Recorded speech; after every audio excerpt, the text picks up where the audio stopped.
door-to-door isn't for everybody. I think everybody should do it. I think that the skills that you learn from it will absolutely benefit you in your life, no matter what you do. The One Percenter Podcast with Sam Bakhtiar, bringing you the 1% knowledge to help you reach your full potential. Learn what it takes to rise above the 99% and become a 1%er.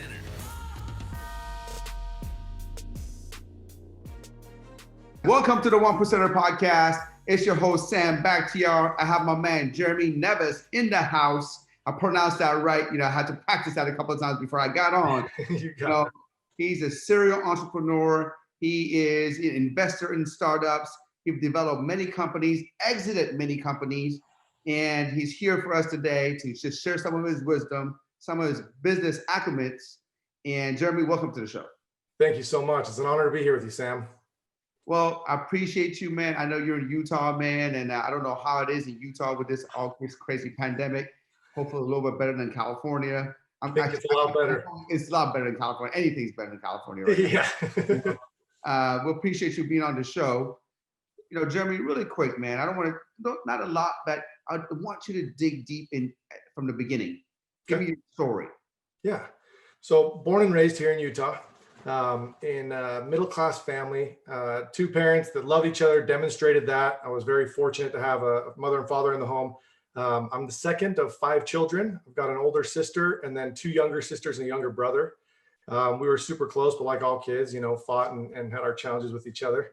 But what's really unique in growing up, I felt like we were like poor because we grew up in a very upper middle class, nice neighborhood with a lot of entrepreneurs and doctors and lawyers and people that were very successful. My dad was an entrepreneur, but what was different was that our parents made us work for everything.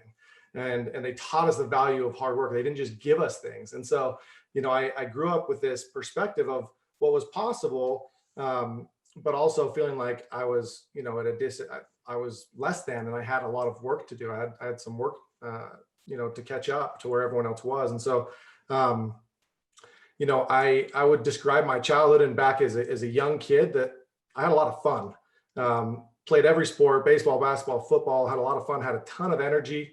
And then I also had like challenges early on that I feel forced me to grow up quick. Some of that was challenges, and some of that was like this ambition that I've always had, this deep rooted purpose and desire to do something big. And never being satisfied, always wanting something more. But the challenge side of it, I had at a young age, I had a best friend that was killed in a car accident, and it really, really impacted me. And then, because of that energy that I had, it was misdirected at times. I wasn't a bad kid. I didn't do bad things, but, I give an example. At 8 years old, 9 years old, I think I was in 3rd grade, I got arrested for the first time. 9 years old? What the hell did you get arrested for at 8, 9? So we thought it would be really fun, with doorbell ditching, you'd go ring someone's doorbell and you'd hide and you'd laugh. They'd be looking for you. We want to take that to the next level. And so we went and got smoke bombs, and we lit smoke bombs and we put them inside their cars that were in the driveway. If their window was open or door was open, we'd throw it in there, and then we'd ring their doorbell and they'd think their car was on fire. Oh my. As an 8 or 9 year old kid, it's funny. We just thought it was smoke. We didn't realize the smoke was produced by fire, and we actually did catch, a vehicle on fire. And so, yeah, you can imagine a 9-year-old coming home in the back of a cop car for starting a car on fire. So I had a lot of experiences like that with my energy, my curiosity, my not wanting restrictions or things in life. And I ended up having a lot of things like that where I got in trouble and got arrested and had to pay court fines and legal fees at a very, very young age that really, those challenges really shaped, I think, a lot of who I am today and really, really served me. Wow. And when did you start, your first business venture? When did you start, becoming an entrepreneur? Where did it all start? Well, I mean, I look at as a young kid in elementary school, I go back to, they would have fundraisers, and they had 3 or 4 fundraisers a year. The one I remember most is the Cara chocolates, because they were really high quality, good chocolates. And my desire was to like get the best prize. If you didn't do anything, you sold a couple boxes to your parents, you'd get a pencil or something stupid, a bouncy ball. But the top prize at the time was like a fireball yo-yo. which was like in the 90s. That was, if you grew up in the 90s, you knew what that Fireball yo-yo was. It was legit. And I wanted to win that thing. So I would go door to door and I'd get the most, I'd make sure I made that top level, in the fundraiser so that I could get that. And so at a very, very young age, I was entrepreneurial. I had this desire to, create something. If I look at, talking about that neighborhood I grew up in, kids got cars when they turned 16. They had recreational vehicles, they had boats, they had snowmobiles and four-wheelers and all these things. And we didn't have those things. And at the time I thought it was because we couldn't afford it. It was more, that wasn't a priority for my dad and my parents. And that wasn't their thing. But for me, that the thrill seeker, like I wanted that. And so it was always, well, then go create it, Jeremy. Get out and work. Go out and figure it out. And so at a very young age, I was out hustling side jobs and doing different businesses. I love the fact that your father and your mother, instilled that, even though they could do whatever, they said, hey, you go get it and you go do it for yourself. And they weren't giving into the pressure of the neighborhood, where a lot of times parents do that. A lot of parents say, oh, well, the guy across the street on 16th birthday got to get a car. No, I respect that. I love that. Now, what was your first business? Really? It's try and call it a legit business. I had a window washing company. Okay. How old were you? I was 16. And what prompted you to start that? How did you start a window washing company? So I was working for another company that did window washing, and was trained, learned how to do it. We were doing commercial buildings. The big mistake that he made is that it got to the point where he was no longer coming with me, just sending me to jobs, and then he started having me pick up the invoices. And somebody gave me the invoice. You're like, how much? You thought, wait a second, he's getting paid that, and I'm only getting paid this. Yeah. Put two and two together, right? Yeah. I remember I did a job where it's like I made like $16. I was getting paid $10 an hour, and it took me an hour and a half or whatever, and I looked at it and he made $100 or $60 or something like that from that job, and I'm like, holy cow, what am I doing? So I went and I let him know. I just said, hey, this is this is something I gotta go and scratch. I got this itch. I gotta go scratch it, and I went and bought all the window washing stuff. I think I made a deal with my parents: buy the window washing gear, and I'll wash your windows at home for free and at your business. And then I just went to work. So nice. And at some point, man, you started a door-to-door business, didn't you? I did. And tell me about that, and tell me about some of the lessons you've learned, in business and everything that you've gone through. Some of your wins, some of your losses, with the door-to-door sales. Yeah. So getting into that, I think is important to share as well. Like I started working for another company, same kind of thing, like how I started my first company. I started working for a company. I saw the vision. I saw the opportunity. I was a sales guy, knocking door to door, selling telecommunications products, internet, phone, TV products. And I saw the opportunity, and I grew within this company, which I just wanted more. I wanted to progress, to that next level and create more leverage. And at this company, I grew really fast, and you'd think that everything was going really well. But when, I had recruited now 60 people that were in my stewardship. I was a regional manager. I had 5 managers underneath me and 60 guys. And we went out for summer sales, door to door, knocking on doors, selling these products. And you leave your home state, you get an apartment in another state, and you're out knocking every day, 10 hours a day plus. And the company grew too fast. There was too much sales, and they were over leveraged. And so inventory wasn't there for installation. So installations were getting pushed out a couple days. That caused more cancellations, which means guys' paychecks weren't big enough for them to pay their bills, which meant, housing wasn't, being met. All of these challenges came in. And what ended up happening is a lot of people fell. We started with 60 people, and 12 people finished the summer, which is terrible retention. And the hardest part for me was, of those people that I brought on, I had family, friends, cousins, all these people, and I put my name on the line and presented this opportunity to them. And so at the end of the year, I was faced with this challenge of like, do I keep doing this? I see the opportunity. At the same time, I can't risk my reputation. My reputation is too valuable. And so if I'm going to do this, I've got to do it on my own. And so I left the company and started my own. And that was the first great challenge that I had in this business. It was prior to even having my business, was realizing how important my reputation was, realizing the challenges of growing too fast of sales, not having the train tracks in front of the train. That became our saying, is we got to always have the train tracks at least a couple feet in front of the train.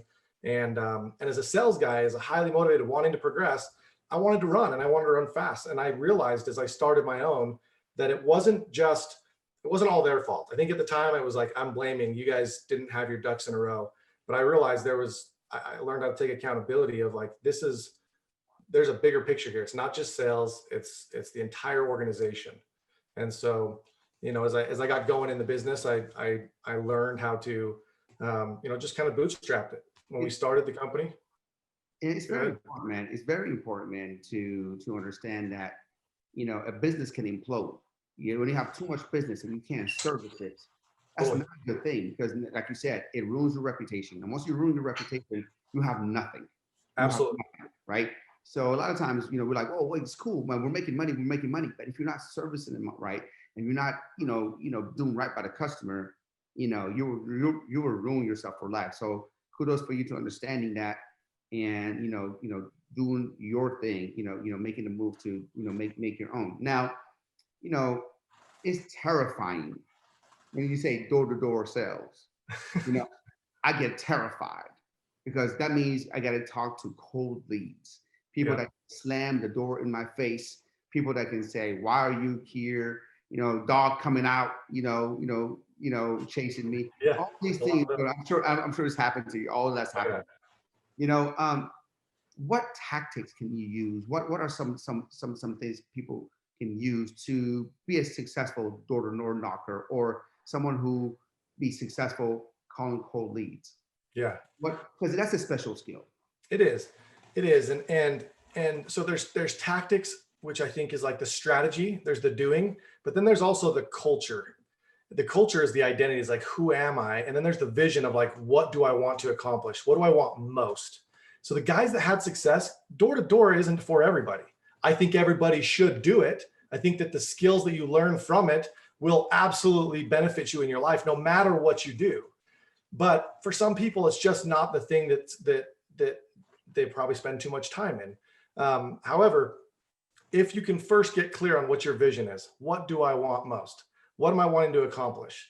And have that big picture vision of what I'm wanting to do, that's going to serve you as you go out and do this. And I think this relates to anything in business and any challenge or any career, any path that you're going into, that, you may see door to door as hard and scary. I see it as exciting and fun, right? But what do I want most? And it's, some people wanted to come in and they just wanted to make good money for, while they're in college, and they were willing to do something hard. The other people wanted that, plus they wanted to learn the skills of communicating, overcoming objections, and those things, so that they could use them to serve them further on. And so getting clear on what you want, I think, is step number one. Number two is culture. Who are you? What is your identity? What do you believe about yourself, and carrying that into what you're doing. So when you go out to knock doors and you've got a culture of courage, of showing up, of starting, and you bring that to the table, you get rewarded every time you do that. And that serves you, that helps you have more and more success. You reward yourself, and you feel that every time that you show up and you have that courage. If you have a culture of doing what you say you're going to do and delivering to customers, it's these values, it's all of these things as to who you are, that's going to serve you.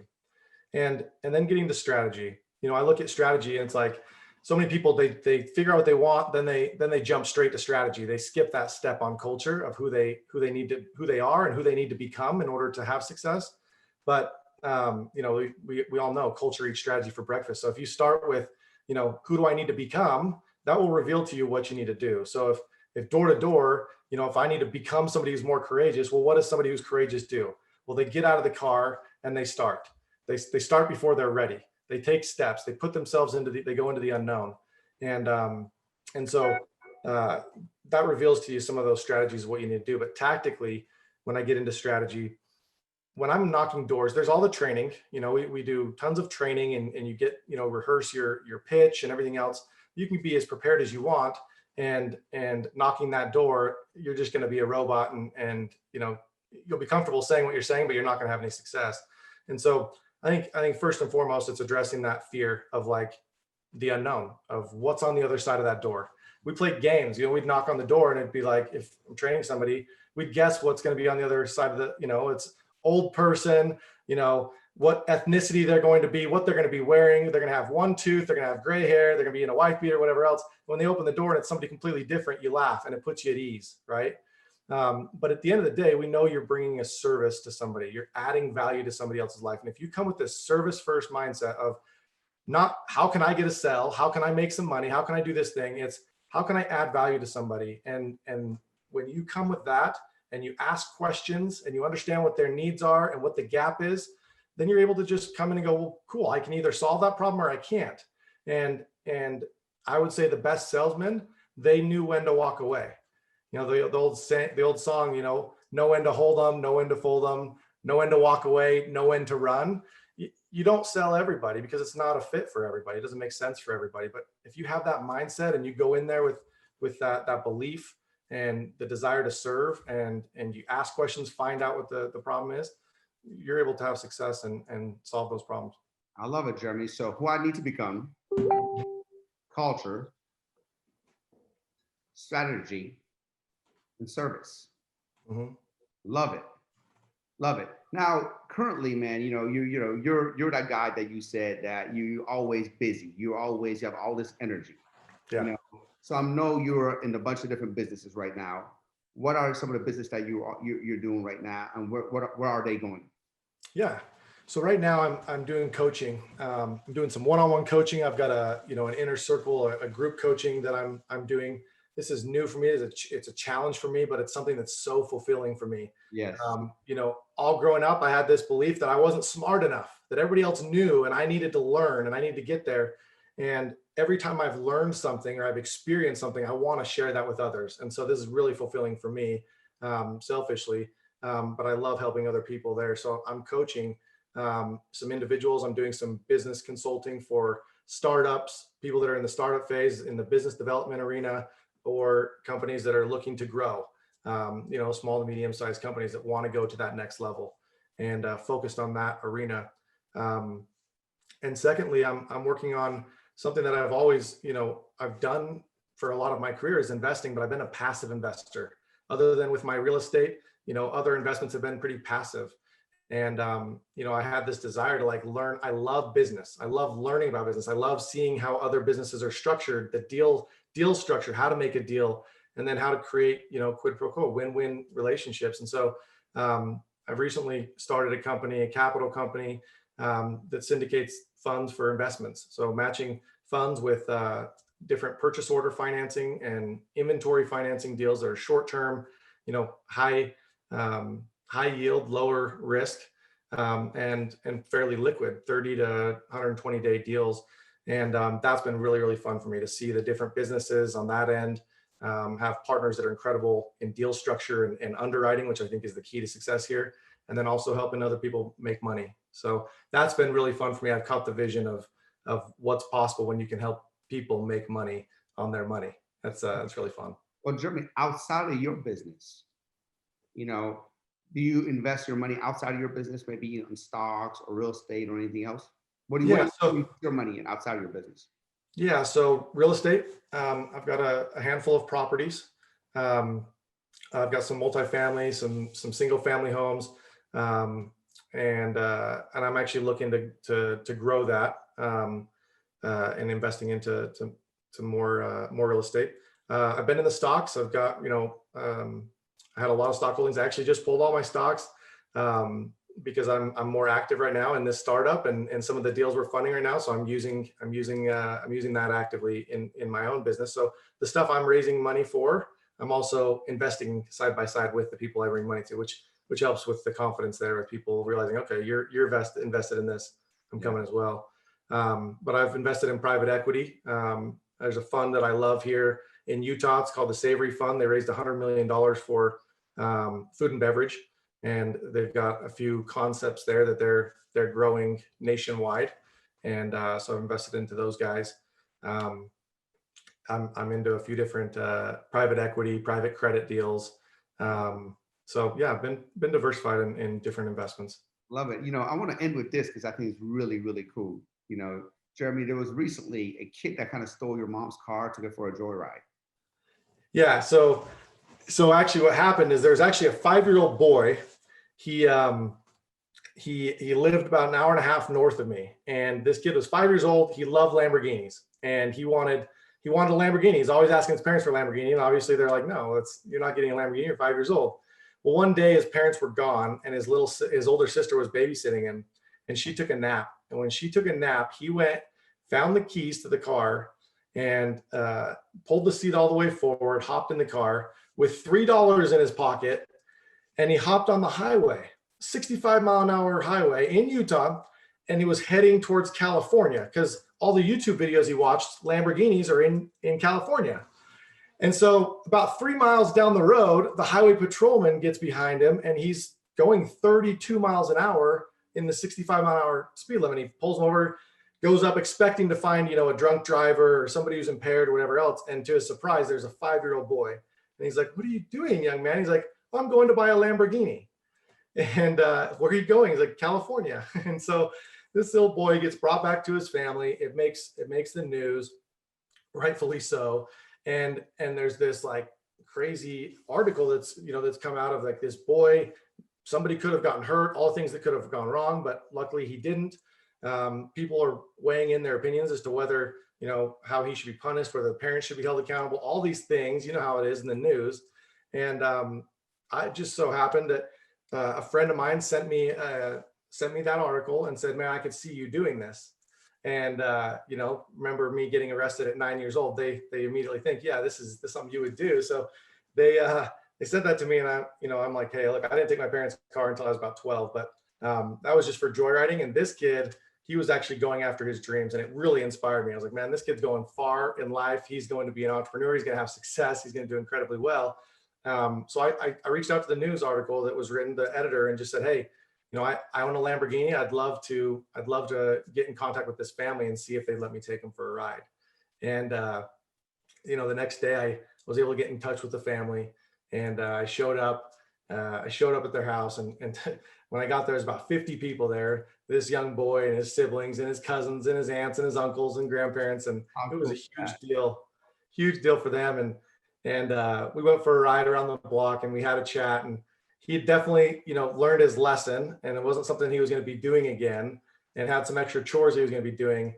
But I really wanted to highlight, as I was interviewed by the news, and it ended up becoming an international story. I've got this article sent to me now in like 20 languages.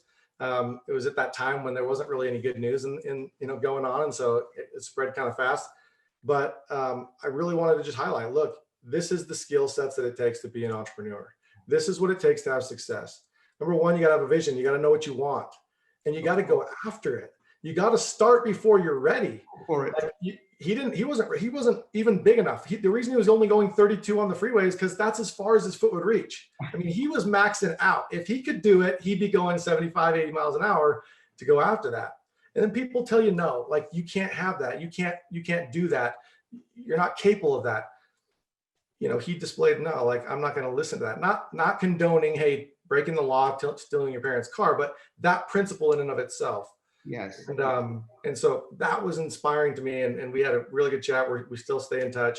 What was interesting was to see all of the people that were, it was split. You were either for that or you were against it. And there's all these op-eds out there of me rewarding bad behavior and all of the things that could have happened. And I just said, I choose to focus on what I want to have happen instead of what I don't want. Absolutely. You choose to focus on the positive. See the light, and I love that. I do the same thing. If when I see a kid staring at my car, or anything, I have the same car as you. And I was like, "Hey man, come in. Let's start it up." I asked their parents for permission. So don't think I'm some weirdo. Yeah. I'm like, "Get in the car. Let's start it up." Ask friends for a quick ride. Want some candy? And we see their eyes light up. They see their eyes light up, and they see the possibility. And someday, you just made their day and possibly made their life and get them to aspire about what are the possibilities, man. So, thank you for doing that. I'm definitely for it. and I thought it was something awesome of you to do, something that I totally would do, and I appreciate it. I remember when I was a kid and I was going to people's Lambos and cars, they say, hey, get away from that car, get away from the car, don't touch the car, and now I make sure when one day that I got those kind of cars, that I'm not going to do that. I'm going to have them come in, sit down and ride in it and show them the possibility and make somebody's day. It doesn't cost me anything. Absolutely. I love that. Yeah, we definitely have a lot of fun together. And it's good. There's nothing like watching a little kid be inspired and bring their dreams a little bit closer to them, because they're the future. It's really, really fun. Jeremy, thank you so much for, sharing your stories, your business acumens and everything that you've done. Now, for the audience, for people who don't know you, yeah, maybe they want to enroll in your coaching, maybe they want to know about your funding company and everything that you have going on. Where can they find more information about you? Yeah, thank you. And thank you for having me on here. It's truly been a pleasure. The best place to find me is my website, jeremyneves.com. Neves is 7 spelled backwards, which is easy for people to remember. So jeremyneves.com, 7 spelled backwards. And there's links to all of my different social accounts on there. Follow me on my social. I'm trying to add as much value as I possibly can to my followers, and we'll engage with you. And then, yeah, if you're interested in coaching or contact me about the fundraising and everything else, you can email me through the website as well. Hey guys, if you like today's episode, do me a huge favor. Go ahead and leave a comment below, subscribe to the channel, leave me a review, and tag a few friends that you think can benefit from what we shared today.